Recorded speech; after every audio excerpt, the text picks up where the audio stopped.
Donc, en anglais, nous avons également les modes. Il faut noter que parmi les modes, nous avons le conditionnel comme en français et il y a une petite différence entre le français et l'anglais à ce niveau parce que en anglais, par exemple, nous avons trois types de conditionnels. On va dire trois types, oui, de conditionnels. Le type 1, voici la structure du type 1. Donc, nous avons le if plus simple present plus le futur plus will au futur plus object. Donc, le if ici et plus le verbe au présent, on appelle cette partie le main clause. OK? Le main clause. Et nous avons également le second clause. D'accord? Le second clause, c'est une autre partie du conditionnel en ce qui concerne le type 1. Donc, exemple, si plus present simple plus will plus le verbe de la principale plus le complément. Donc, le complément ici, c'est l'objet.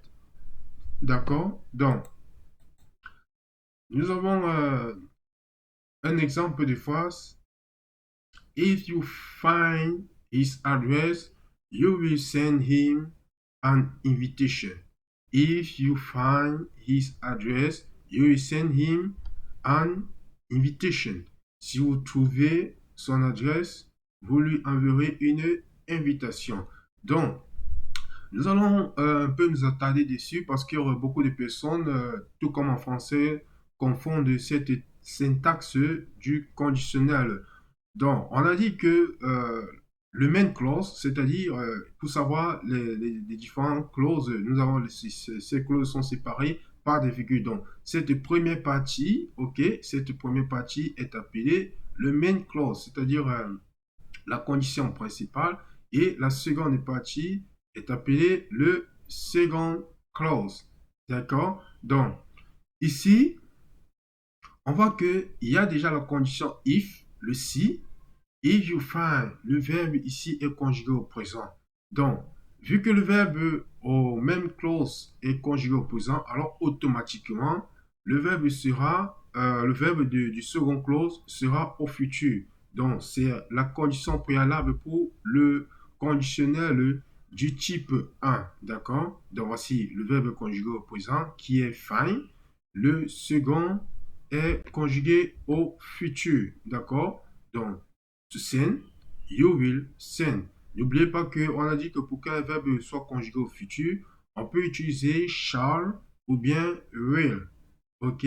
Donc, ici, nous avons un will parce que c'est la seconde personne. Parce que s'il s'agissait de la première personne, que ce soit singulier ou pluriel, on pourrait utiliser shall. Alors, voici donc la syntaxe du conditionnel type 2. Premièrement, nous avons sa structure. Structure if, on a if plus simple past, conditional type 1 plus. Maintenant, le second clause, on a will plus infinitive plus object. Si plus le passé simple plus le conditionnel de, ok, plus le will plus infinitif plus le complément. D'accord? Donc, ici, c'est le conditionnel 1, pardon, pas le conditionnel 2. Donc, je vais profiter pour apporter une modification. Donc, on va dire conditionnel type 1. D'accord? Donc, on va enregistrer et on va revenir. Donc, ici, on a conditionnel, il y a one. Donc, conditionnel 1 plus égale rule plus infinitive plus object. Donc, si plus le passé simple plus le conditionnel 1, d'accord? Donc, ici, c'est le 1.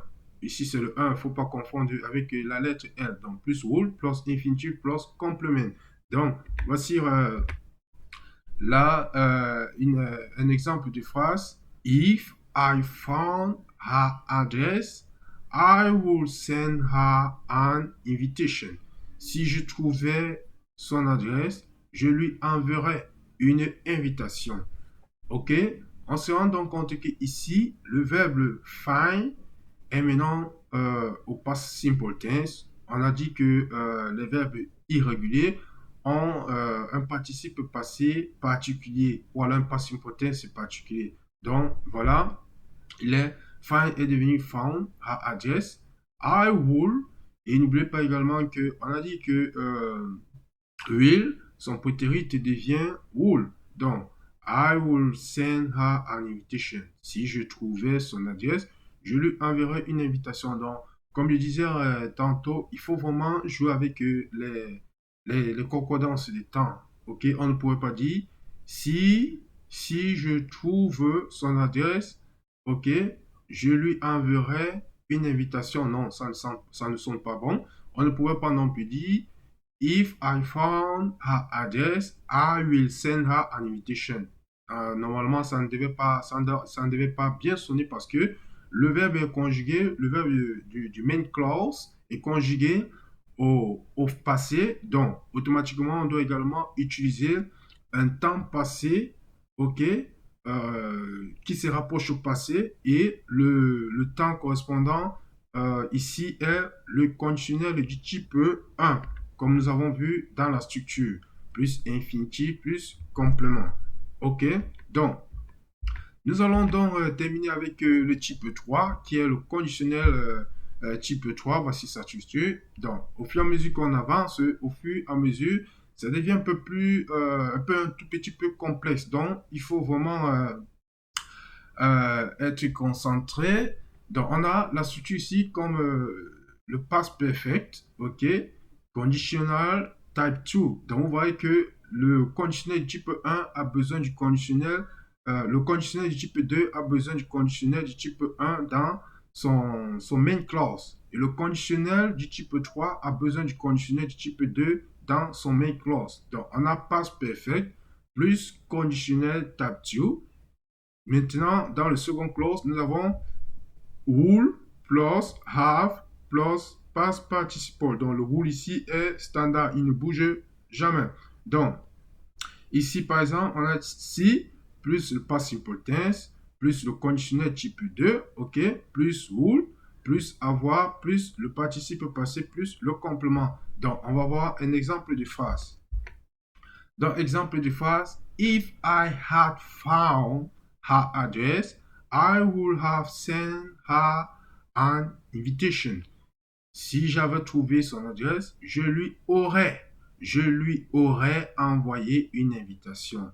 Ok, donc le type 2, on a dit je lui enverrai une invitation, mais cette fois-ci on dit je lui aurais envoyé une invitation, tout en respectant la syntaxe du type 3. Donc on a if I had found her address. Si j'avais trouvé son adresse, on voit que ici, on a le past perfect, d'accord? Le past perfect, parce que pour conjuguer le past perfect, il faut l'auxiliaire to have, ok, au passé plus le participe passé du verbe à conjuguer. Donc voici ça, le verbe à conjuguer c'est found, ok? Le verbe à conjuguer ici c'est to find, s'il faut utiliser l'infinitif, et son past perfect, donc on utilise l'auxiliaire avoir au passé simple plus le participe passé. Donc, on ne va pas revenir sur le participe passé des verbes irréguliers. Je vous ai dit que si vous voulez trouver le cours sur le participe passé des verbes irréguliers, vous pouvez vous rendre sur notre site web officiel www.ilendemi.com. Vous pouvez également vous procurer du livre sur le English for Beginner Type 1. Donc, voilà un peu la structure du conditionnel type 3 en anglais. Alors, nous allons donc terminer avec on va dire, le prochain mode. Donc, ici, en fait, c'est le mode impératif. Il est utilisé pour donner des ordres. OK?